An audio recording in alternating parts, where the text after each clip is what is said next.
বাহ বাহ বাহ, সিনেমা হচ্ছে সিনেমা, একেবারে জমজমার রঙিন দৃশ্য। হোয়াটস কাউন্ডেল, তুই তুই এখানে কেন? একজন আদর্শবান শিক্ষকের বাড়িতে এমন একটা সুন্দর দৃশ্য দেখার লোভ সামলাতে পারলাম না, তাই তো চুপি চুপি বাড়িতে এসে এই দৃশ্যটা আমার ডায়েরিতে লিপিবদ্ধ করে নিলাম। আমি জানতে চাই তুই বাড়ি থেকে বেরিয়ে যাবি কি না?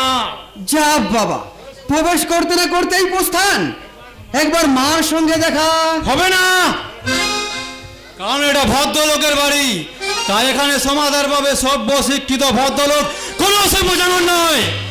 আশা করি ভবিষ্যতে কথাগুলো মনে রেখে চলবি, নইলে তোর কপালায় অশেষ দুঃখ আছে। শোনো না, দুঃখে যাদের জীবন গড়া তাদের আবার দুঃখ কিসে? যাক, বর্দার কথা শিরোধার্য করে আপাতত প্রস্থান করি, চলি বৌদি। সুদীপ তোমাকে ভুল বুঝে অপমান করে তাড়িয়ে দিল, আমি কিন্তু তোমাকে এখান থেকে যেতে দেবো না। তার মানে? মানে মানে সুদীপ তোমাকে পর ভাবলেও আমি কিন্তু তোমাকে আমার একান্ত আপন বলে মনে করি। বৌদি, তুমি বিশ্বাস করো, যেদিন তোমাকে আমি প্রথম দেখেছি সেই দিন থেকে আমি তোমাকে ভালোবেসে ফেলেছি। আবার আমার সবসময় মনে হয় তুমি পাশে থাকলে মনে হয় তুমি স্বপ্নে যেন আমাকে ঠিক এইভাবে জড়িয়ে ধরে আদর করছো। বৌদি, ছি বৌদি ছি, ও কথা দ্বিতীয়বার উচ্চারণ করো না। তোমার মুখে ও কথা শুনলে সংসারের সব মায়েরাই যে কানে আঙুল দেবে, সন্তান তার স্বর্গাদেবী করিয়সী জননীকে মা বলে ডাকতে ভুলে যাবে। পবিত্র বৌদির অন্য এক পরিচয় মা, সেই মা হয়ে যে চারিত্রিক বৈশিষ্ট্য তুমি আজ দেখালে, তাতে আগামী দিনে তোমার নিজের গর্ব এত সন্তান যদি তোমাকে মা বলে না ডাকে, পবিত্র বয়সে যদি তোমার মুখে অন্ন তুলে না দেয়, তাহলে তার সেই অপরাধের বিচারের ভার আমি বর্তমানে শিক্ষিত সমাজের এই উপস্থিত জনগণের হাতেই তুলে দিয়ে গেলাম।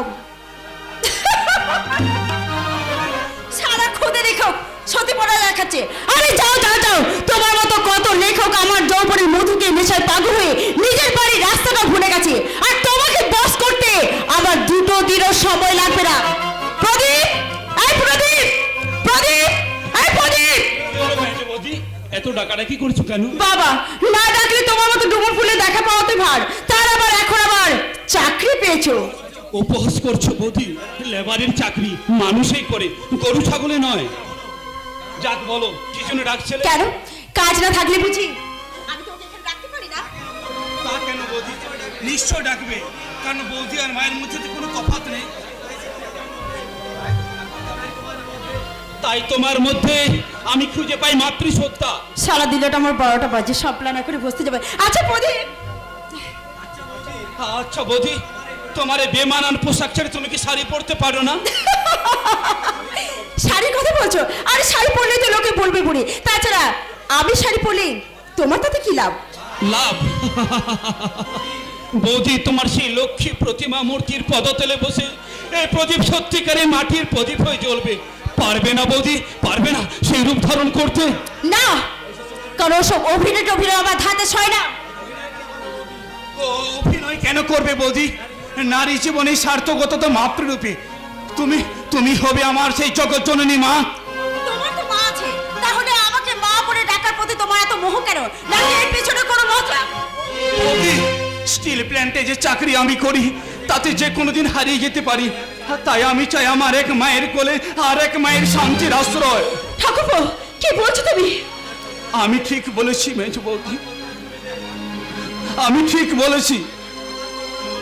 আমার কল্পনার তুলিতে এক স্বপ্নের কথা বলছি বৌদি, যে স্বপ্নে আমি দেখেছি তুমি হয়েছে সর্বাংশ আধরিত্রী, আর তোমার শীতল কল হয়েছে এই জগৎ সংসারে আমার বাবা মায়ের শেষ ঠিকানা। না না না, আমি পারবো না, সব আমি কিছুতেই পারবো না। কেন পারবে না বৌদি? শুনেছি মেয়েরা মায়ের গুণ নিয়ে পৃথিবীতে জন্মায়, তাহলে তুমি তো তার ব্যতিক্রম নও। ঠাকুরপো, আমি মনে করে দেখো তোমার সেই জন্মদাত্রী মায়ের কথা। তোমার বাবার অপেক্ষা সত্ত্বেও তোমার মা যেমন তোমাদের ভাই বোনকে তার মাতৃস্নেহের আচরণে লুকিয়ে রেখে আজ সঠিক ঠিকানা প্রদান করেছে, ঠিক তেমনি ভাবে এই সমাজ সংসারে ঝড়ঝঞ্ঝার হাত থেকে আমার বৃদ্ধ পিতা বাবাকে, আমার বৃদ্ধ পিতা মা বাবাকে তুমি রক্ষা করো, রক্ষা করো। পারবো না, কিছুতেই পারবো না। উন্নত নৃত্য ড্রিং এই যে যার জীবনে একমাত্র মূল মন্ত্র, সেই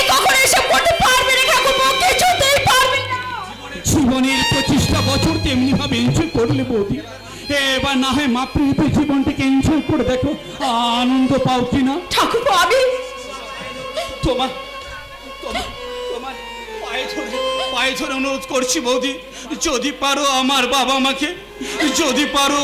না না, তোমার এই ভক্তির পুষ্পাঞ্জলি তো দেবীর আসন পাবে, কিন্তু আমার মতো দানবী নয়।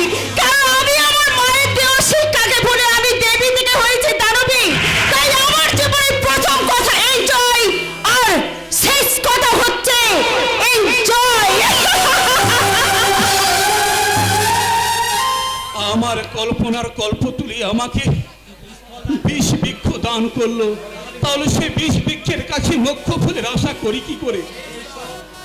হে ঈশ্বর, তুমি বলে দাও এখন আমি কি করি, কি হবে আমার বাবা মায়ের শেষ ঠিকানা?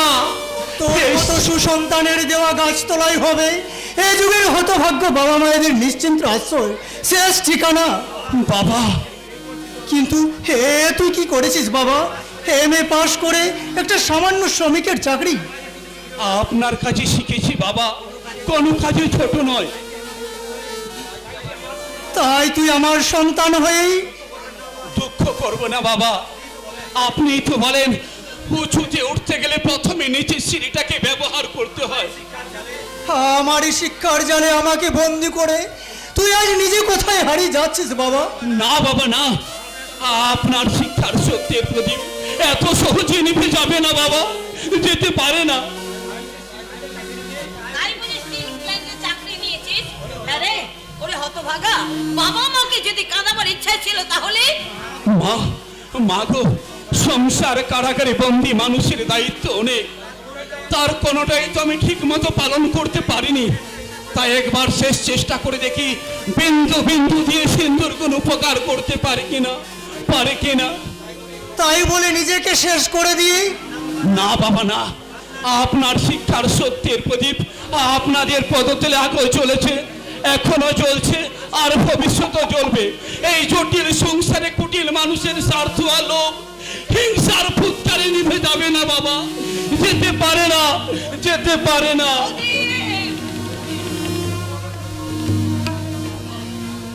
বাবা, পিতা স্বর্গ, পিতা ধর্ম, পিতা জগতের আলো, তোমার দু চোখে দেখেছি যে দেখেছি মন্দ ভালো। পিতা স্বর্গ, পিতা ধর্ম। মা, মাগো, তোমায় ছেড়ে কোথায় যাব তুমি বলে দাও, এমন স্নেহ কোথায় পাবো তুমি বলে দাও। চিরদিনই থাকবো তোমার চরণ ধরে, ওগো মা, ওগো মা, তুমি মা, আমার মা। তোমায় ছেড়ে কোথায় যাব তুমি বলো মা, ওগো মা, ওগো মা।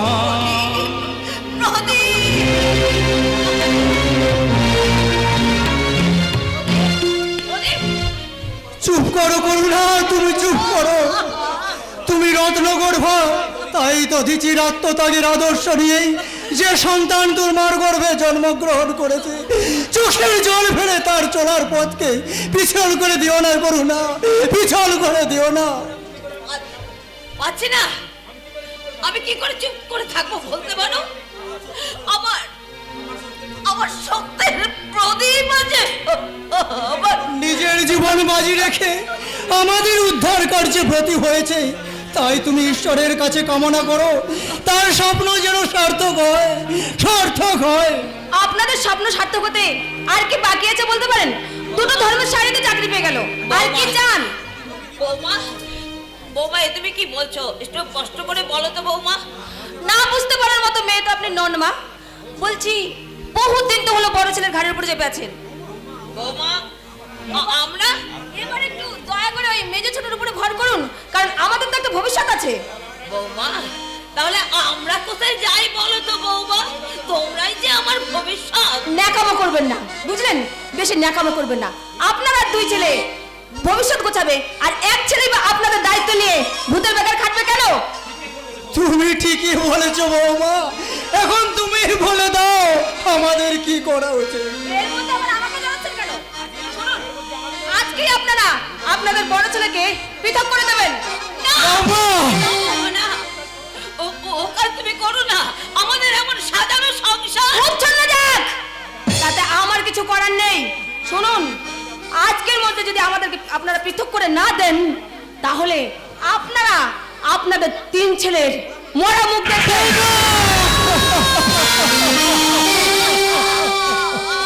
শুনুন, ওসব মায়াকার নাই, এই মুক্তির আগে ভুলানো যাবে না। ভালো করে শুনে রাখুন, এরপরেও যদি আপনারা আপনাদের বড় ছেলে রোজগার খান, তাহলে মনে করবেন আর সেটা আপনাদের এই ছোট ছেলে প্রদীপের মাথা খাচ্ছে।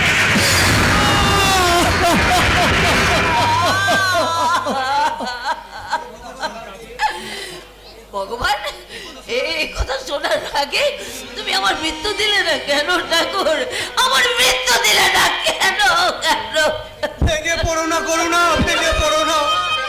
সংসার নদে সবে এক কুল ভেঙেছে, এখনই যদি একটু ভেঙে পড়ো তাহলে দুকুল ছাপানো প্লাবন তুমি সামলাবে কি করে? আমি পাচ্ছি না, আমি যা সহ্য করতে পারছি পারছি না বললে চলবে না করুণা। আমরাই যে সংসারের রথের চাকা, তাই এই সংসারের সমস্ত ভার আমাদের উপরেই তো পড়বে। এই যে মা, আমাকে ভাত দেবে, চলো। কি হলো, কথা বলছো না কেন? চলো। না, মানে আমার শরীরটা বেশ ভালো নেই তো বাবা, তুই বরং বৌমাকে ডাক, বৌমাকে বল। ঠিক আছে, বলছি, তুমি এই ফলগুলো তুলে রাখো। না না না না বাবা, তুমি এক কাজ কর, এই ফলগুলো বরং বৌমাকে রাখতে বলিস, তুলে রাখতে বলিস। কিন্তু মা, এতদিন তো তুমি এই সমস্ত জিনিস গুছিয়ে তুলে রেখেছো, সকলকে ভাগ করে খেতে দিয়েছো, তাহলে আজ হঠাৎ? দেখ দেখ বাবা, এই পৃথিবীতে তো চিরদিনই কারো সমান যায় না। তা জানি, কিন্তু আজ হঠাৎ কোন সুনামি তাণ্ডব বয়ে গেল যে সংসারের চিরাচরিত্র নিয়মগুলোই বলতে গেল। কথাটা তুই ওভাবে নিচ্ছিস কেন জয়? তোর মায়ের বয়স হয়েছে, তাই সব জিনিস খেয়াল রাখা ওর পক্ষে সম্ভব নয়। তাছাড়া থামলে কেন, বলে যাও। এই সংসার রথের দেবতা ফুটো জগন্নাথ হয়ে কথাগুলো শুনতে আমার বেশ ভালোই লাগছে। শোন বাবা, বৌমাকেও তো কিছু কাজের ভার দিতে হবে, যেহেতু সে এ বাড়ির বড় বউ। তাই আমার পবিত্র কর্তব্য এগুলো তার হাতেই তুলে দেওয়া। জয় জয়, যত সহজে আপনি ব্যাপারটা বুঝিয়ে দিলেন, ততটা যে সহজ নয় সেটা বোঝার মতো বয়স আমার হয়েছে বাবা। কি বলছিস তুই? তুমি তুমি সত্যি করে বলো তো মা, প্রকৃত ঘটনাটা কি? তোমার বৌমা? না না না না না বাবা, জয়, বৌমা আমাদের কিচ্ছু বলেনি, বৌমা কিছু বলেনি, তবে তোর বাবা বলছিল। বাবা, বাবা আপনি? হ্যাঁ জয়, বাস্তব বড় নির্মম নিষ্ঠুর। সেই নির্মম বাস্তবের মুখোমুখি দাঁড়িয়ে আমি তোকে আদেশ দিচ্ছি, আজ এই মুহূর্ত থেকে এই সংসারের তুই কেউ নয়, তুই পৃথক, তুই আলাদা। না বাবা না, এই আদেশ আপনি আমায় করবেন না। আমি কোনোদিন আপনার কথার অবাধ্য হইনি, কিন্তু আজ বলছি আপনার এই আদেশ আমি পালন করতে পারবো না, কিছুতেই না। ওরে জয়, তুই যদি এই প্রভাত রায়ের শিক্ষায় শিক্ষিত হয়ে থাকিস, তাহলে আজ এই মুহূর্ত থেকে এই সংসারের সঙ্গে কোনো সম্পর্ক রাখবি না, অন্যথায় আমি জানবো এই করুণার গর্ভে জন্মগ্রহণ করলো আমি বোধহয় তোর পিতা নই, আমি বোধহয়। মা, মা, বাবা, বাবা কি বলে গেলেন আমি আমি সংসার থেকে আলাদা থাকবো? তোমাদের তোমাদের সঙ্গে কোনো সম্পর্ক রাখা চলবে না। না মা না, আমি তো পারবো না, আমি তো পারবো না। তুমি তুমি বাবাকে একটু বুঝিয়ে বলো না মা। মা, ও মা। জয় জয়, তুই তো জানিস বাবা, তুই তো জানিস যে তোর বাবার সিদ্ধান্তের উপর কথা বলার দুঃসাহস আমার নেই। নেই বললে তো চলবে না মা, বলতে তোমাকে হবে। কেন, আমি কি তোমার ছেলে নই? তোমার স্নেহ রসে আপ্লুত করে মানুষ করতে তোমার কি কোনো কষ্ট হয়নি মা? জয় জয়, ও কথা বলিস না রে, ও কথা বলিস না, ও কথা বলিস না। আজ আজ বক্ষ বিদীর্ণ করে যদি আলাদাই করে দেবে, তাহলে তাহলে ছোটবেলায় তোমাকে মা বলে ডেকে ওঠার আগে তুমি আমার গোলা টিপে শেষ করে দাওনি কেন মা? কেন কেন কেন? ওরে জয়,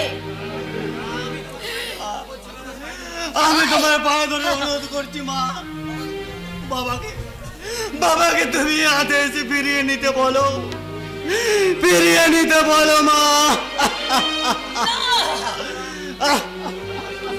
না বাবা, আমি যে পাষাণ হয়ে গেছি, আমি যে পাষাণ হয়ে গেছি। আমার এই বুকটাতে কান্নার পাড় জমে আছে, তবু তোর বাবার কথার উপরে কথা বলার ক্ষমতা যে আমার নেই। আমি বড় অসহায়, আমি বড় অসহায়, আমি বড়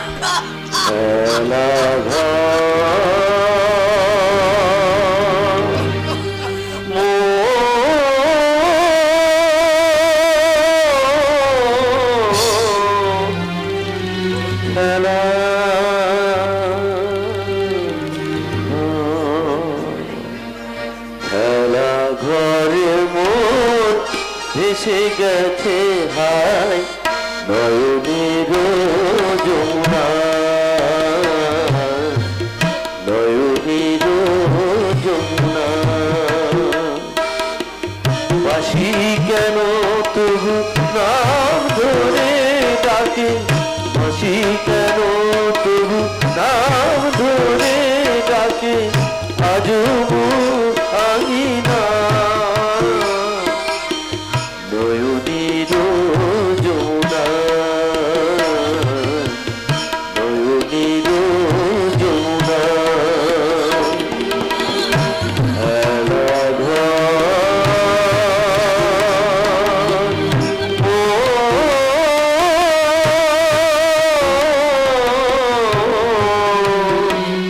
খেলা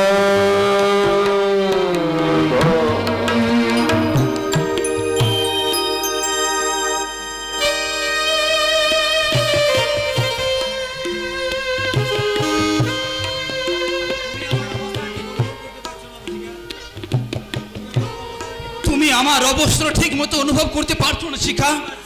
খুব পারছি, তাই তো আমি ঠিক করেছি আমি তোমাকে কিছুতেই খেলা করে খেলার মতো ভেঙে যেতে দেবো না। আমি তোমাকে সেখান থেকে ঠিক টেনে তুলবই তুলবো। তাতেই তুমি দুঃখের সাগরে অতল চলে নিমজ্জিত হবে, ব্যর্থতা লোনা জলে হাবুডুবু খাবে, তবু সফলতার মুক্তবাহী ঝিনুক তুলে পারবে না শিক্ষা, পারবে না। আমি বুঝতে পারছি না কেন কেন এত তুমি ভেঙে পড়ছো। বাস্তবতার শক্ত মাটিতে পা রেখে চলতে চাই বলি, তাই আমার শেষ অনুরোধ তুমি আর একবার ভালোভাবে বোঝার চেষ্টা করে শিখা। দেখেছি, আমি অনেক চিন্তা করে দেখেছি, আর সব কিছু জেনে শুনে আমি এতদূর পথ এগিয়ে এসেছি। যতদূর এগিয়েছো এবার ঠিক ততদূর পিছিয়ে যাও। সম্ভব নয়, কারণ এই পথ বড় বন্ধুর বড় দুর্গম। যতই বন্ধুর যতই দুর্গম হোক না কেন, আমি নিজের মনের সঙ্গে লড়াই করে যখন এতদূর এগিয়ে এসেছি, তখন ফিরে যাওয়া আমার পক্ষে কিছুতেই সম্ভব নয়। প্রদীপ, তুমি কি জানো না শিখা, আমি তোমাদের কারখানার সামান্য একজন কর্মচারী মাত্র। তাতে কি হয়েছে? আমি তো চাকরিজীবী মানুষের প্রয়োজন নেই, আমি চাই আমার মনের মতো একটা মানুষ। অজ্ঞানের মতো কথা বলো না শিখা, কারণ আমার এক মাসের বেতন দিয়ে তোমার একজোড়া জুতো কেনা যাবে না। বেশ তো, আমি জুতো পরা ছেড়ে দেব। কিন্তু এই দুঃখে নিমজ্জিত সংসার কারাগারে বন্দী হয়ে তুমি খাবে কি? আমি খাবো প্রকৃতির জল, আলো, বাতাস, আর তোমার এই বুক ভরা ভালোবাসা। তোমার লজ্জা নিবারণ করবে কি দিয়ে? তুমি হবে আমার লজ্জা নিবারক, আমার অঙ্গের ভূষণ। তোমার বিলাসিতার জীবন আমি আজ থেকে সবকিছু ত্যাগ করলাম। আমি বুঝতে পারছি না শিখা, তোমার এই সুখ সর্বস্ব জীবনের পূর্ণতাকে ত্যাগ করে তুমি আমার মতো একজন নিঃস্ব রিক্ত সর্বহারা মানুষের কাছে কি পাবে? তা তো আমি জানি না, আমি শুধু জানি কি?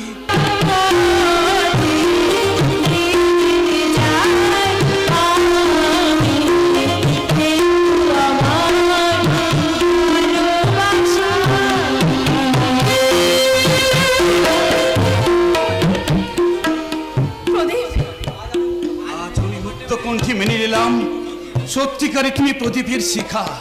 তাহলে ঠিক এমনি করে প্রদীপের শিখা হয়ে সারা জীবন জ্বলবার অধিকার আমাকে দাও। দিলাম, কিন্তু তুমি সেই অধিকার আমার হৃদয় মন্দিরে আমি গেঁথে নিলাম। কি ব্যাপার শিখা, হঠাৎ প্রণাম কেন?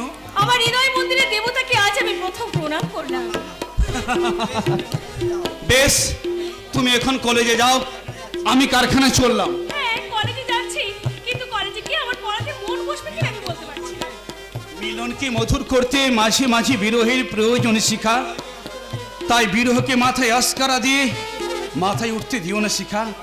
কারণ বাড়ি থেকে কলেজ সর্বত্র তোমার সুন্দরতম ছায়া ফেলার চেষ্টা করে কেমন। আমি এখন যাই। শোনো, যাই বলতে নেই, বলো আসি। ঠিক আছে প্রিয়া, তাহলে আমি এখন আসি। বাই।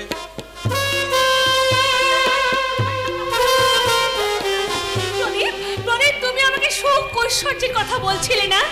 তোমার তোমার এই পবিত্র ভালোবাসার কাছে আজ আমি যে স্বর্গীয় সুখ পেলাম, সেটা পৃথিবীর সব কিছুর কাছে হার মেনে যায়। তাই তো আজ মনে হচ্ছে আমি মুক্ত পাখির মতো ডানা মেলে উঠতে উঠতে বলি, কোথায় উঠে ভাবছিস? কলেজ না অন্য কোথাও? কি রে মুখ পুরি, মাথা নিচু করলি যে? তবে কি কিছু অন্যায় করে ফেলেছিস নাকি? মানে আমি কি হলো, তুই ঠকেছিস কেন? এই মডার্ন যুগের মেয়েরা অন্যায় করে বড়দের সামনে মাথা নিচু করে না। দাদা, আর আমি তো মডার্ন মেয়ে নই দাদা, আমি তোমার ছোট বোন। তাহলে বেলা 11টায় তুই কলেজ না গিয়ে এই পার্কে কি করছিস রে? আমি মানে কলেজ করছে গো দাদা, কলেজ করছে। দিদি আজকাল পার্কেই কলেজ করে। মিঠুন, মানেটা বোঝাবার আমি কে? কারণ আমি নামে মিঠুন, কিন্তু কাজে সিনেমার হিরো নই। ওই ফুটপাথ থেকে কুড়িয়ে আনা এক চাকর। মিঠুন মিঠুন, মানেটা বোঝাবার মাস্টার এই মাত্র চলে গেল। মিঠুন, আমি কিন্তু খুব রেগে যাচ্ছি। গেলেও কিছু করার নেই দিদিমণি, কারণ রেডিও, টিভি এবং খবরের কাগজের দৌলতে তোমার এই পার্কে চলা কলেজের ঘটনা সবাই জেনে গেছে। ও, বুঝেছি, তার মানে দাদা আমার পেছনে সীমাই ছেড়েছে, তাই তো? আচ্ছা, আজকে বাড়িতে চলো, তারপর দেখাচ্ছি মজা। ঠিক আছে, আমি এখন কলেজে যাই, কেমন দাদা?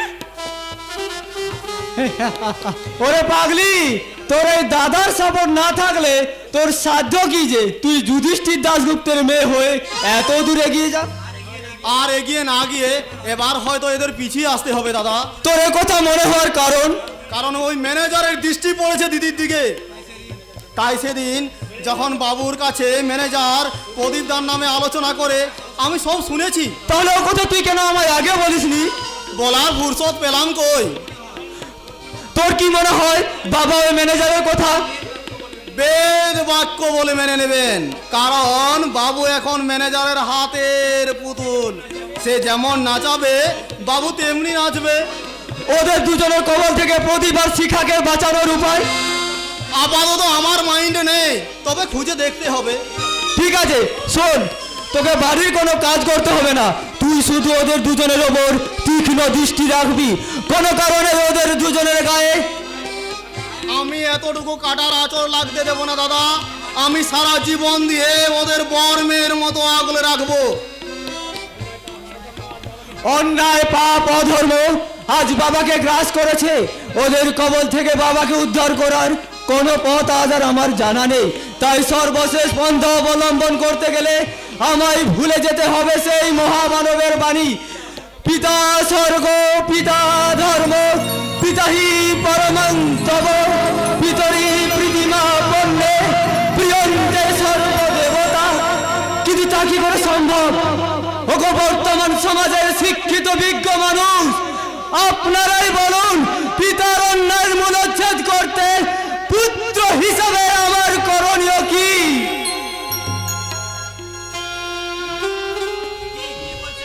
কি বলছে আজকের এই সমাজ সংসার? আমি অপরাধী? ওই স্বার্থান্বেষী কুটির মেয়ে মানুষের পাল্লায় পড়ে অন্যায় অধর্ম পাপবোধ এগুলো তো সঙ্গী করতেই হবে। এই দেখুন, ওদের সঙ্গী করে আমি আত্মসুখের জন্য বাজার করতে চলেছি। ছি ছি ছি ছি ছি, মনে হচ্ছে এই ব্যাগটাকে ছুঁড়ে ফেলে দিয়ে ওই পাশানো ভগবানকে জিজ্ঞাসা করি, হে ঈশ্বর, ওই নারী জাতিটাকে তুমি কোন উপাদান দিয়ে তৈরি করেছো? সঠিক উপাদান দিয়েই তৈরি করেছেন বড়দা, কারণ ঈশ্বর যা করেন তা মানুষের মঙ্গলের জন্যই করেন। মিথ্যা মিথ্যা মিথ্যা, তোমার এই ধারণা সম্পূর্ণ ভুল। না, মিথ্যা নয়। নারী শুধু বড় বৌদি একা নয়, মাও তো নারী। তাহলে কি ঈশ্বর তাকেও? না পবিত্র না, মায়ের উপমা শুধু মা। তাহলে এটা তো ভুল নয় বড়দা যে নারী মহিয়সী। ভুল আমাদেরই যে আমরাই তাদের সঠিক পথে চালনা করতে পারি না। তাহলে কি এটাই বুঝবো আমার অক্ষমতার জন্য এই সোনার সংসারটা ভেঙে টুকরো টুকরো হয়ে গেল? না বড়দা, সংসার কখন কার জন্য কিভাবে ভাঙে তা কেউ বলতে পারে না। এক অদৃশ্য লোভ আর স্বার্থপরতার কালো হাত প্রতিটি সংসারকে ভেঙে টুকরো টুকরো করে দিচ্ছে, সামান্য আত্মসুখ কেড়ে নিচ্ছে সমাজ সংসারের শান্তির বাতাবরণ। এই পৃথক সংসারের জ্বালা আমি যা সহ্য করতে পারছি না পবিত্র। কিন্তু ভবিতব্যকে তো মেনে নিতেই হবে বড়দা। এ হলো ঈশ্বরের অদৃশ্য হাতের খেলা।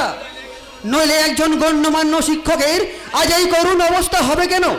জানি না, জানি না মাস্টার মশাইয়ের মতো মানুষের এই সমাজ সংসারের বুকে শেষ ঠিকানা কোথায়। সেই শেষ ঠিকানা জানবার আগে আমার যেন মৃত্যু হয় ঠাকুর। যে বাবা মা আমাদের মানুষ করতে তাদের সর্বস্ব বিলিয়ে দিয়েছে, তাদের পায়ে একটিবার হাত রাখার অধিকার আমাদের নেই।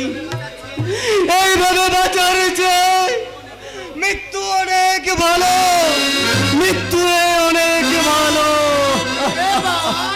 মরতে চাইছো, মরবে কেন?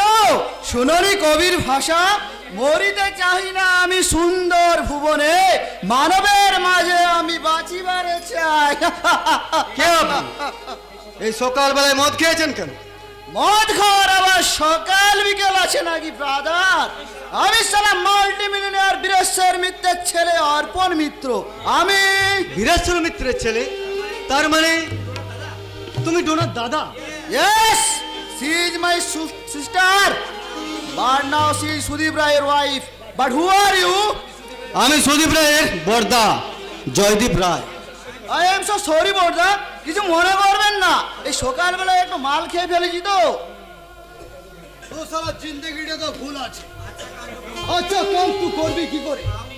আপনি বহুত সালাম কি বাত বাবুজি যে ও সালা আমার কারবারের পটনার আছে। সম্মানে আঘাত দিয়ে কথা বলবেন না কাকা বাবু, কারণ উনি আমার ভগ্নিপতির বড়দা। নমস্তে বাবুজি, ডোন্ট মাইন্ড, কুটির পর খুশ খবরিয়া আছে তো। সিং সিং, এই সংসার রণাঙ্গনে সবাই ভালো থাকবে সেই দিন যেদিন এই পৃথিবী থেকে স্বার্থ, লোভ আর হিংসা বিলুপ্ত হবে।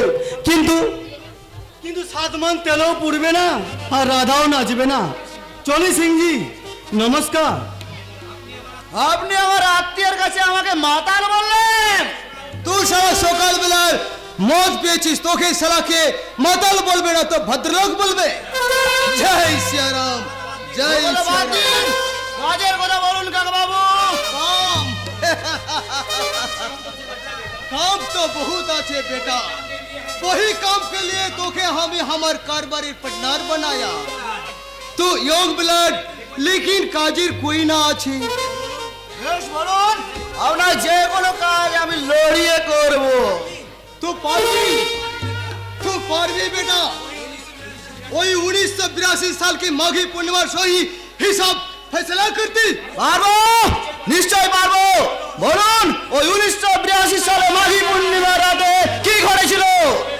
बोलबे तोके जरूर बोलबे बेटा, तबे आगाही तोके एक तो छोटो काम करके दिखाते होबे। বলুন কিসে কাজ? आगामी सोमवार তুই যাবি যুধিষ্ঠির बाबू का ऑफिस पर, वो साला हमार 6 लाख रुपया गड़बड़ करिए से वही रुपया তোকে ইনি और আদায় করতে হবে। ও টাকার জন্য আপনি চিন্তা করবেন না কাকা বাবু, মনে করুন ওই টাকা আপনার কেসে জমা পড়ে গেছে।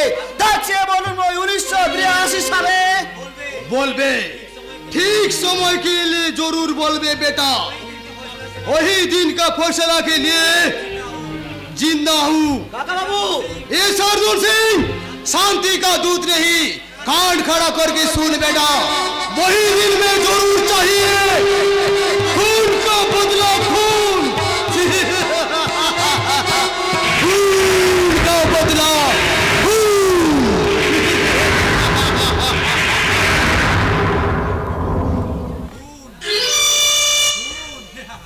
খুন না না না, আমার গুরুদেব বলেছেন বাবা যুধিষ্ঠির, ক্ষমাই হলো মানুষের পরম ধর্ম, তাই হিংসা পরিহার করে চলবি। কোনো কার্য উদ্ধার করতে যেন রক্তপাত ঘটাস নে বাবা। তাই ওই গুরুদেবের কাছে দীক্ষা নেওয়ার পর আমি খুন করাটা একেবারে ছেড়ে দিয়েছি।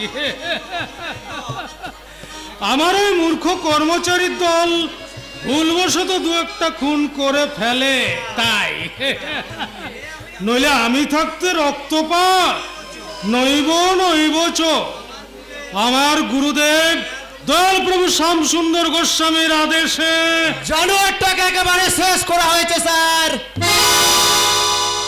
হায় হায় হায় হায় হায় হায়, এ কি করেছিস তোরা?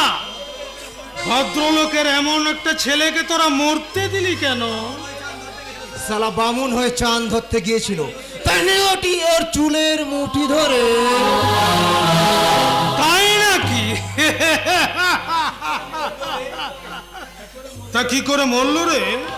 আর বলবেন না স্যার, ওই কারখানার গলন্ত ফার্নেসের লোহার মধ্যে মাথাটা ঢুকে পড়েছিল। বাহ, বেশ দর্শনীয় ব্যাপার তো। আর কেউ দেখে ফেলেনি তো? না স্যার, ওখানে আমাদের আজাদ বাহিনী ছাড়া আর কেউ ছিল না। তবে আবার তবে কিসের? ডেড বডিটা এখানে নিয়ে আসার সময় আমাদের দারোয়ান কালু সর্দার দেখে ফেলেছে। কালু সর্দার? ওর ডিউটি তো বাড়িতে ছিল, সে ওই কারখানায় কি করছিল? ওটা তো আমিও বুঝতে পারছি না স্যার। অনুসন্ধান করো, অনুসন্ধান করো, কারণ কালু সর্দার যদি কোনোদিন আমাদের সাথে বেইমানি করে। না বাবু, এই কালু সর্দার গরিব ছোট লোক হলো, কিন্তু সে বেমান নয়। তা আজকের ওই ঘটনা অন্য কারো কেন পৌঁছিবে না। তাহলে তুই এক কাজ কর, এই ডেড বডিটাকে বস্তায় ভরে ট্যাক্সিতে করে ওই গঙ্গার জলে ফেলে দিয়ে আয়। তোমাকে মাফ করবেন বাবু, এই কাজ আমি করতে পারবো না। কেন? কেন? আপনাদের রক্ষা করতে যেদিন প্রদীপ বাবুর মাথায় লাঠি মারিছিলাম, সেদিন থেকে আমার একমাত্র ছেলে জ্বরে ভুগতে থাকে। এই দীর্ঘদিন চিকিৎসা করিও আমি সুস্থ করতে তুলতে পারিনি বাবু।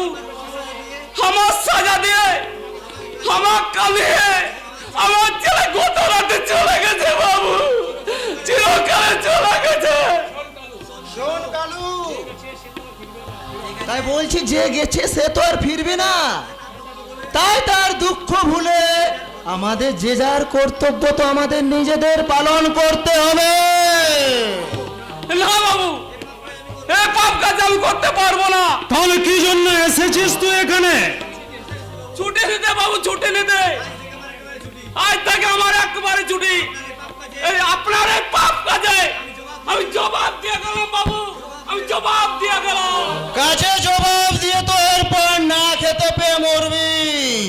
পেঁচা বলছে ভগবান আমাকে শক্ত দুটো হাত দিয়েছে, বড় কিছু করতে না পারলো এই হাত দিয়ে আমি মনে বইবো, রেস্কে চালাতে পারবো, তো এই কাজ আমি করতে পারবো না বাবু। কিন্তু মনে রাখিস কালু, বেমানি করলে বাবু এই শহরে 100 বেমানি 99 জন করে আপনার মতো ভদ্রলোক ছোটরা। আমার মতন মূর্খ ছোট লোক নয়, আমার মতন মূর্খ ছোট লোক তার নিয়োগ কাম দাম দিতে জানে বাবু, তারা বেমান করতে জানে না, তারা বেমান করতে শিখে না।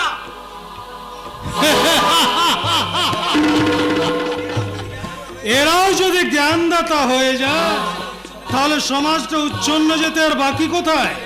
সেল শকুনের কাতর আর্তনাদে ভাগারে গরু পড়বে না এই লাশটা আপাতত এই লাশটাকে আমাদের গুপ্ত কক্ষে রেখে দে। রাত্রেবেলায় এই লাশটাকে ওই গঙ্গার জলে ফেলে দিবি। Okay sir. আরে দাঁড়া দাঁড়া দাঁড়া, এই লোকটা আমারই কারখানার শ্রমিক ছিল, আমাদের কর্মরত অবস্থায় শহীদ হয়েছে, তার স্মৃতির প্রতি একটু শ্রদ্ধা জানাতে হবে না?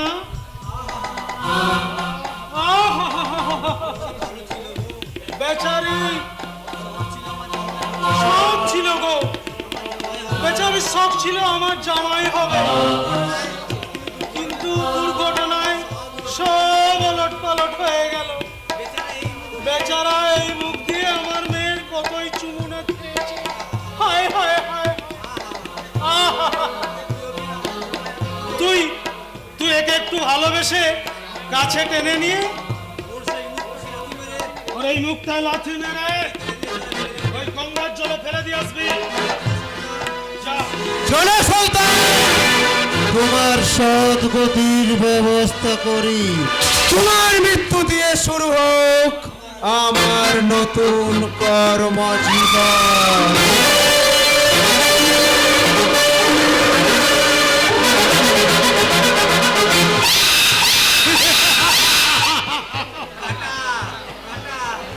কাঁটা আমার মেয়ের চলার পথের বিষাক্ত কাঁটাটাকে চিরতরে উপড়ে দিয়েছে আমারই এক পোষা পাঠা। শুনছি ওটাও নাকি খুব গন্ধ ছড়াচ্ছে, তাই ওটাকেও সরিয়ে দিয়ে আমার চলার পথটাকে কণ্টক মুক্ত করে আমি খুব শীঘ্রই আমার গুরুদেব দয়াল প্রভু শ্যামসুন্দর গোস্বামীর আদেশে এই সংসার কারাগারের কামিনী কাঞ্চনের মায়া মোহ ত্যাগ করে আমি বৃন্দাবনেই চলে যাব। গুরু কৃপাহি কেবল। নমস্কার মিস্টার দাশগুপ্ত। নমস্কার। কি আপনি এই গুরুদেবের চরণ বন্দনা করার সময় হঠাৎ দারোগা বাবু কেন? আমরা সব জায়গায় হঠাৎ আসি মিস্টার দাশগুপ্ত। বলুন প্রদীপ রায় কোথায়? প্রদীপ রায়? সে আবার কে? আপনার এই কারখানায় একজন শ্রমিক। হলেও হবে, ওটা তো আমি বলতে পারবো না। আমি তো সব সময় আমার ওই গুরুদেবের চরণেই পড়ে আছি। ওটা আমার ওই ম্যানেজার বাবুই জানেন। হলো আপনার জানা পেরে আছে বলে আমি মনে করি।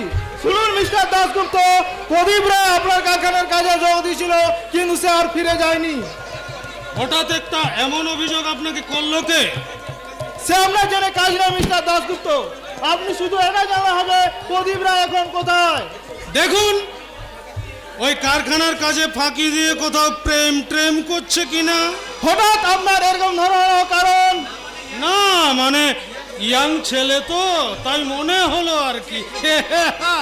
সেই সঙ্গে কি আপনার এটাও মনে হয়নি যে প্রেম করতে গিয়ে কোনো অঘটন ঘটতে পারে? কারণ আপনার তো হলো শিল্পপতির মন। তার মানেটা পরে নিশ্চয় জানাবো, তার আগে আমার প্রশ্নের উত্তর আমি দিচ্ছি। আমি দিচ্ছি। এটা বললেই বুঝতে পারবেন যে বর্তমানে প্রদীপ রায়ের ব্যাপারে আমাদের কোনো দায়বদ্ধতা নেই। তাহলে আপনারা বলতে চাইছেন যে প্রদীপ বাবু বেলা 12টার সময় ছুটি নিয়ে চলে গেছেন? আমি বলছি না দারোগা বাবু, আমি বলছি না, বলছি ওই প্রদীপ বাবুর অ্যাপ্লিকেশন। ও yes, but you remember mister Majumdar, শাক দিয়ে মাছ ঢাকার চেষ্টা করলো, মাছটা কিন্তু আমার চোখে নড়ছে। তাই নতুন তথ্য নিয়ে আমি আবার আসবো, সেই দিনের জন্য তৈরি থাকুন। চলি, নমস্কার। নিশ্চয়ই দেখা হবে দারোগা বাবু, নিশ্চয়ই দেখা হবে। তার আগে আপনি দেখতে পাবেন ওই গঙ্গার বুকে ভাসছে প্রদীপের গোলাপ চালাস। কিন্তু আলোক, আমি বুঝতে পারছি না যে ওই দরখাস্তটা প্রদীপের নিজের হাতে লেখা স্যার, তবে সেটা কয়েকদিন আগের। আমি আজ ওই পুরনো তারিখটা ভ্যানিশ করে আজকের তারিখটা বসিয়ে দিয়েছি। বাবা, বেশ করেছিস বাবা। এই না হলে আমার কারখানার ম্যানেজার। সবই তো আপনার পদতলে বসেই শিখেছি স্যার। আমি কে বাবা? সবই আমার গুরুদেব ওই দয়াল প্রভু শ্যামসুন্দর গোস্বামীর ইচ্ছা। আমি যন্ত্র, তিনি যন্ত্রী। তিনি আমায় যেমন ভাবে চালান আমি ঠিক সেমনি ভাবেই চলি। গুরু কৃপা হি কেবলম, গুরু কৃপা হি কেবলম।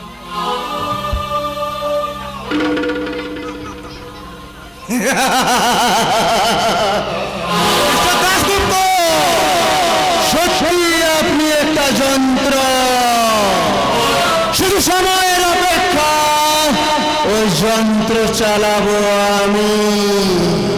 সেদিন আপনাকে আমি বসতে বললে বসবে, আর উঠতে বললে উঠবে।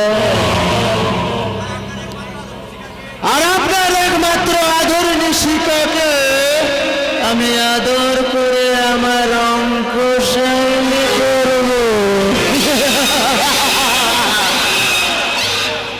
শিকার বুকের জ্বলন্ত প্রদীপ আমি নিভিয়ে দিয়েছি। এবার সেই বুকে কমলার আগুন বসে তার মধু আকণ্ঠ পান করলে বাধা দেবার কেউ নেই, কেউ নেই।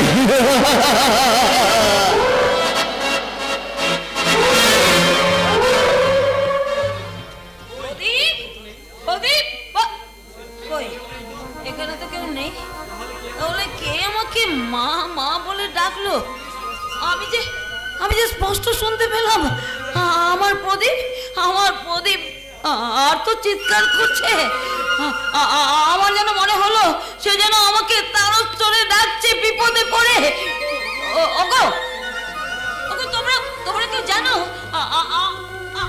আমার প্রদীপ কথা? তোমরা কেউ জানো? তোমরা জানো আমার প্রদীপ? ভোরবেলায় জোর গায়ে উঠে এলে কেন করুণা? ডাক্তার বাবু না তোমায় নিষেধ করেছে বিছানা ছেড়ে উঠতে? আমি যার বিছানায় শুয়ে থাকতে পারছি না গো। আমার যেন মনে হচ্ছে আমার প্রদীপ বিপদে পড়ে আমাকে আত্মচিৎকার করে ডাকছে মা মা বলে। ওটা তোমার মনের ভ্রম। হয়তো কোনো কাজে প্রদীপ আটকে পড়েছে। তুমি দেখো, ঠিক সময় হলে সে ফিরে আসবে। কবে ফিরে আসবে? আজ 5 দিন হয়ে গেল। আজ 5 দিন হয়ে গেল সে ঘরে ফিরে আসেনি। বলো না, ওকে তুমি বলো না আমার প্রদীপ কবে আসবে? বলো না গো। জানি না করুণা, আমি জানি না। আজ 4 দিন হলো আমি তন্ন তন্ন করে তাকে খুঁজেছি, তবু তার সন্ধান। তোমরা পাওনি শুনতে? তাহলে একটা জলজ্যান্ত মানুষ এমনি করে 5 দিন আগে থেকে কপ্পুরের মতো উবে গেল। আমার প্রদীপ, আমার প্রদীপ। কি হয়েছে কি? প্রদীপ প্রদীপ করে মরা কান্না কেঁদে বাড়িটাকে শ্মশান বানিয়ে রেখেছেন। বলি প্রদীপ বাড়িতে না এসে যাবে কোথায় শুনি? এই কথা তুমি বলতে পারলে বৌমা? আজ 5 দিন হলো আমার প্রদীপ বাড়িতে ফেরেনি। 5 দিন কেন 5 বছরও না ফিরতে পারে, দাদা তো কান্নার কি আছে শুনি? বৌমা, দেখুন না, কোথায় গিয়ে ব্যাংক ডাকাতি করে পুলিশের হাতে ধরা পড়ে জেল খাটতে গেলে দেখুন। না বৌমা না, আমার ছেলে না খেতে পেয়ে শুকিয়ে মরবে, তবু তবু এমন হীন কাজ সে করতে পারে না বৌমা। আর সাফাই গাইতে হবে না, গুন্ডা মোস্তান রকবার ছেলে যে কি কর্ম করে বেড়ায় তা আমার আর জানতে বাকি নেই। বৌমা, তাছাড়া থাক, অত কথা আমার কাজ নেই। আমি তো আলাদা হইতে সংসার করি। আপনাদের ছেলে ডাকাতি করে হাজার হাজার টাকা এনে দেখ বা মানুষ খুন করে জেলে যাক, তাতে আমার কি? কিছুই যদি যায় আসে না, তাহলে এখানে কি করতে এসেছো? আর কেনই বা ওদের কাটা গায়ে নুনে ছিটে দিচ্ছ? নুনে ছেড়ে দেবার কি আছে? যেটা সত্যি আমি তাই বলেছি। সত্যের ধর্ম কন্যা সাজে এই সংসারে অনেক উপকারী তুমি করেছো। এবার এখানে বিদায় হয়ে সকলকে খুব শান্তিতে থাকতে দাও। ও, আমি এখানে রয়েছে বলে সকলের না বিশ্বাস উঠে গেছে তাই নাকি? ওর কথা তুমি কিছু মনে করো না বৌমা। ও ও আসলে আসলে চিরকালে এইরকমই ওর স্বভাব। ও চিরকাল এইরকম করেই কথা না, বলে। ও ওইরকম ছিল না। আপনারা ওকে ওষুধ করে ওরকম করেছেন। বৌমা, শিক্ষিতা মেয়ে তুমি, তোমার মুখে এ কথা মানায় না মা। আপনার ওই জ্ঞানের বাণী কাকে শোনাচ্ছেন বাবা? ও সব জ্ঞানের ছায়া পড়ে পরিষ্কার জলে, ওর মতো দুর্গন্ধযুক্ত কাদায় নয়। কি কি বলে তুমি? আমি দুর্গন্ধযুক্ত কাদা? দাদা, কি ব্যাপার বলো তো? বাড়িতে তো হল্লার মাঝে কি মানুষ বাস করতে পারে? সুদীপ, সুদীপ, সুদীপ বাবা আমার। হ্যাঁ, টিভিতে একটা হিন্দি নাইস সিনেমা দেখছিলাম, কিন্তু আপনাদের চিৎকারে তাতে দেখা হলো না। আচ্ছা আচ্ছা, তোমরা কি কোথাও বেরোচ্ছ বৌমা? হ্যাঁ শোনো মা, আমাদের ফিরতে দেরি হবে, তোমরা রান্না করে খেয়ে নিও। সুদীপ, তুই যখন বাইরে যাচ্ছিস একটু প্রদীপের সন্ধান। অসম্ভব! আমি একজন শিক্ষিত রুচিশীল অফিসার হয়ে একটা রোগবাজ মোস্তানকে রাস্তা রাস্তায় খুঁজে বেরাবো? No never, it is absurd. এসো না। এই তো আপনারা সবাই এখানে আছেন দেখছি। একটা কথা, পরে শুনবো বাবা। তার আগে বলো তো, তোমার তোমার কানের উপর ওকে সমাজের বুকে এক অবহেলিত উপেক্ষিত চরিত্র, এই সংসারের জঞ্জাল, আমার জীবন নাটকের নায়ক প্রদীপ রায়। না!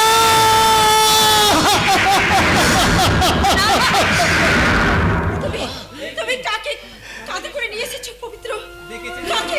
দেখেছি না, উপায় নেই বৌদি। গঙ্গার জলে দেহটা ভেসে গলে পচে গেছে, তারপর শয়তানরা কোনো একটা শক্ত জিনিস দিয়ে ওর মুখটা থেতলে দিয়েছে। আমি শুধু ওর পোশাক দেখেই চিনতে পারি ও আমাদের প্রদীপ। না না না না, এ আমার প্রদীপ নয়, এ আমার প্রদীপ নয়। আমার প্রদীপ কখনো কখনো কারো উপকার ছাড়া কারো ক্ষতি করেনি। তার এই পরিণতি হতে পারে না। না না, ওগো তুমি কেন আছো? তুমি কেন চুপ করে আছো?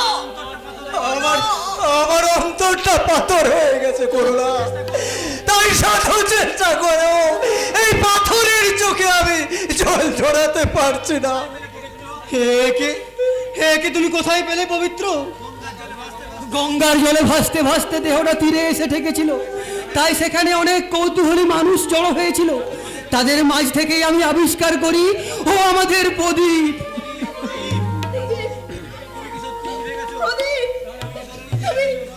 তুমি কি সত্যি নেমে গেছো? তাহলে কেন আমার এই মনের মধ্যে তুমি এভাবে দাও দাও করে চলে উঠলে? বলো বলো না প্রদীপ, বলো। তুমি যা বলে গেলে শেষ পর্যন্ত তাই হলো, কিন্তু কেন কেন এমন হলো? বলো বলো প্রদীপ, বলো। তুমি তো একদিন আমাকে বলেছিলে ঠাকুরপো।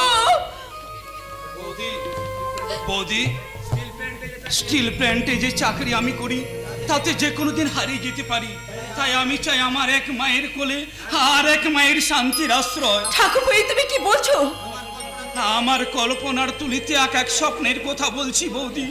যে স্বপ্নে আমি দেখেছি তুমি হয়েছে সর্বংশ ধরিত্রী, আর তোমার এই শীতল কল হয়েছে এই সমাজে সংসারে উপেক্ষিত আমার বাবা মায়ের শেষ ঠিকানা। না না, আমি পারবো না, কিছুতেই পারবো না।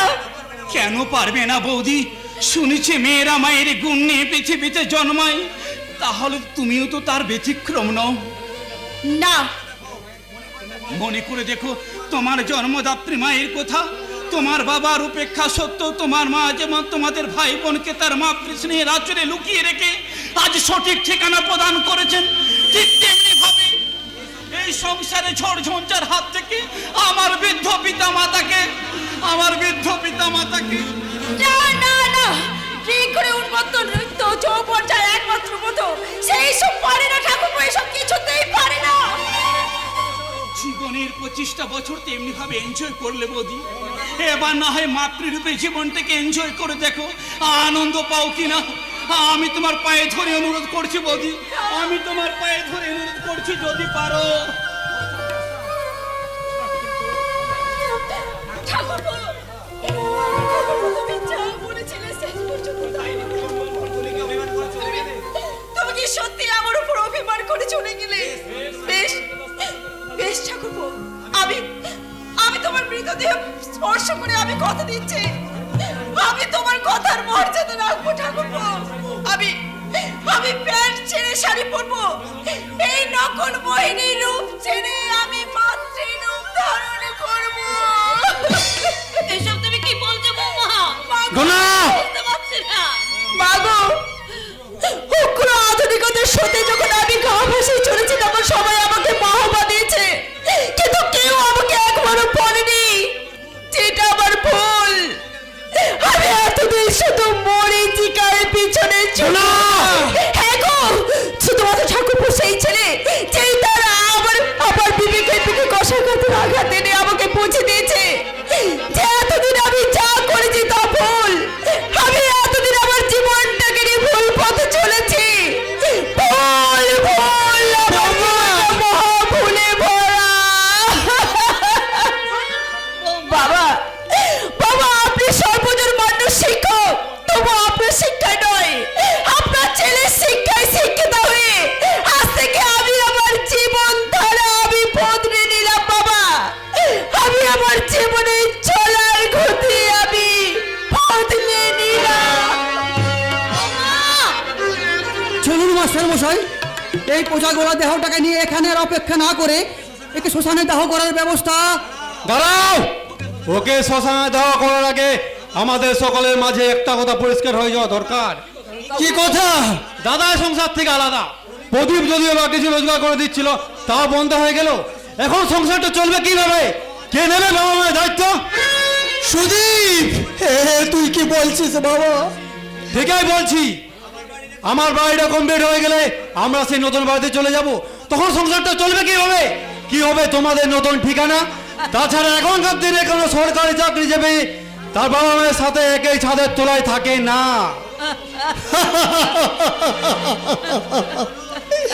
মায়ের একটা ছোট্ট পেটে যমজ সন্তানের জায়গা হয়, কিন্তু সন্তানের বড় ফ্ল্যাটও এই বাবা মায়েদের জায়গা হয় না। ওগো নব্যযুগের সভ্য সমাজ, এখন তোমরাই বলে দাও আমাদের শেষ ঠিকানা কে? সুধীর, তুই এ কথা বলতে পারলি রে? হ্যাঁ, এই অকালে হারিয়ে যাওয়া ভাইটা, তোর এই ভাইটার যে তোর বিচারটাই বড় হলো। বড় নয় মা, প্রয়োজনীয় মনে হয়েছে, কারণ এরপর তোমাদের দুজনের দায়িত্ব নেওয়া আমার একার পক্ষে তো সম্ভব নয়। বাবা মায়ের জন্য তোকে চিন্তা না করলে হবে, ওদের দুজনের দায়িত্ব আমি একা নিতে পারবো। কিন্তু আমি পারবো না, কারণ আমরা যখন আলাদা করে হয়েছি তখন এই সংসারের বোঝা আমি বইতে পারবো না। নিতে হবে না, তোমাদের কাউকে দায়িত্ব নিতে হবে না। আমরা কারণ ভাগ বসাবো না। ভাগ বসানোর কথা নয় মা, আমি শুধু বলতে চাই তোমাদের একজন আমার কাছে আর অন্যজন দাদার কাছে থাকো। বাহ বাহ বাহ, হাই সোসাইটির ক্ষেত্রে এটা একটা দারুণ ব্যবস্থা। এর ফলে দুজনেই একটা করে কাজের লোক পেয়ে গেল।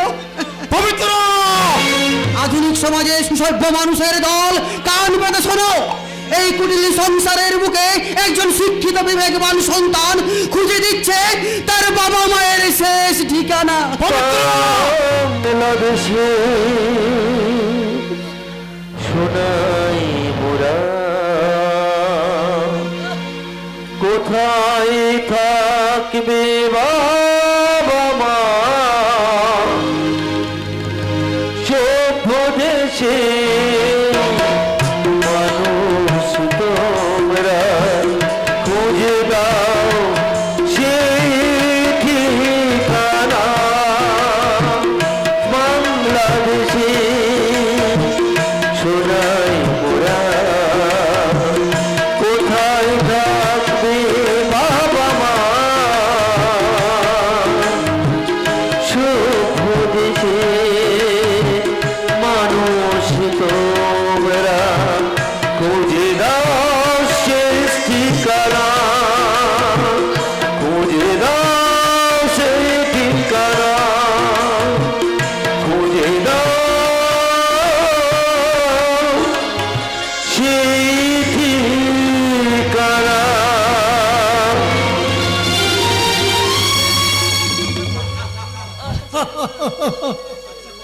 আচ্ছা করুণা, মনে করে দেখো তো, আমাদের এই 40 বছরের দাম্পত্য জীবনে কোনোদিন কি আমাদের মতের অমিল হয়েছে? আমরা কি হারিয়েছি আমাদের চলার পথের নিশানা?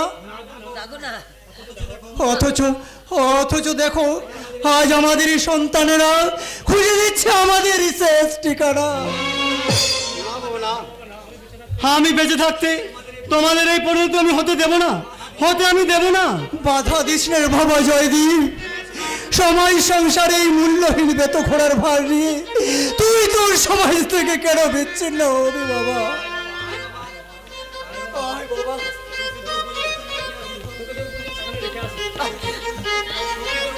তোকে তোর উপযুক্ত স্থানেই রেখে আসি। প্রদীপ, প্রদীপ, আমার প্রদীপ। কেন না করুণা, কেন না? এই সংসারে বাস করে তিল তিল যন্ত্রণা ভোগ করে মৃত্যুর চেয়ে এই বড় ভালো হয়েছে, খুব ভালো হয়েছে। কোথায় যাচ্ছেন বাবা? বৌমা পূর্ণাম নরক থেকে উদ্ধার করবেন বলে সন্তানের আরেক নাম পুত্র, সেই পুত্র হারা পিতা আমি। আমার অক্ষম পদার্থ পুত্র আমার উপর অনেক দায়িত্ব চাপিয়ে দিয়ে গেছে। আগে পিতার মুখাগ্নি করত পুত্র, কিন্তু বিপরীত ধর্মে যুগ ধর্মে পুত্রের মুখাগ্নি করতে চলেছে তার বৃদ্ধ সহায় পিতা মাতা। দাঁড় বাবা দাঁড়া, আপনার এই স্বার্থান্বেষী কোলাঙ্গার পুত্রের দল আজ আপনার ব্যথায় সমবেতি না হলেও আপনার এই উগ্র আধুনিকা নষ্ট বৌমা আজ আপনার সঙ্গে যাবে বাবা। চলুন চলুন বাবা চলুন। আমি তোমাকে যেতে দেব না। মাননীয় ভদ্রমণ্ডলী, আপনাদের সমাজে সংসারে এই দৃশ্য ঘটে যাওয়ার পরেও কি রাস্তাঘাটে বাসে ট্রামে জোর গলায় বলতে পারবেন যে আপনারা ঈশ্বরের শ্রেষ্ঠ সৃষ্টি মানুষ? না না বাবা পবিত্র, ওদের তো কোনো দোষ নেই, সব দোষ আমাদের ভাগ্যের। তাই আমরা ঠিক করেছি আমার প্রদীপের শেষ কাজ সুসম্পন্ন করে আমরা যেদিকে দু চোখ যাই সেই দিকেই চলে যাব।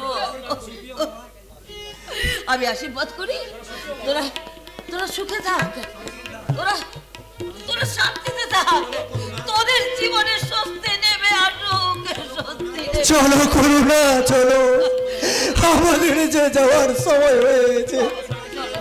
প্রদীপের ডাকে সাড়া দিয়ে এই বিচিত্র সংসার থেকে চিরবিদায় নিয়ে আমরা শ্মশান যাত্রী হই আর ঈশ্বরের কাছে প্রার্থনা করি, হে ঈশ্বর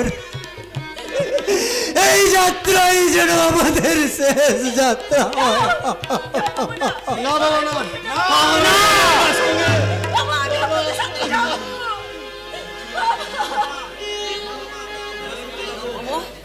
মাননীয় দর্শক মণ্ডলী, অভিন্ন হৃদয় বন্ধুহারা বেতাতুর পবিত্র চ্যাটার্জির মুখে আজ কোনো ভাষা নেই। আজ শুধু আপনাদের কাছে একটাই জিজ্ঞাস্য, আপনাদের প্রগতিশীল সমাজ কি এই পথেই এগিয়ে যাবে, নাকি আপনাদের সম্মিলিত প্রতিবাদ সব পথকে হারিয়ে খুঁজে নেবে এই সমাজের বুকে বাবা মায়েদের শেষ ঠিকানা? ছেলে আমার মস্ত মানুষ, মস্ত অফিসার, মস্ত ফ্ল্যাটে যাই না দেখা এবারে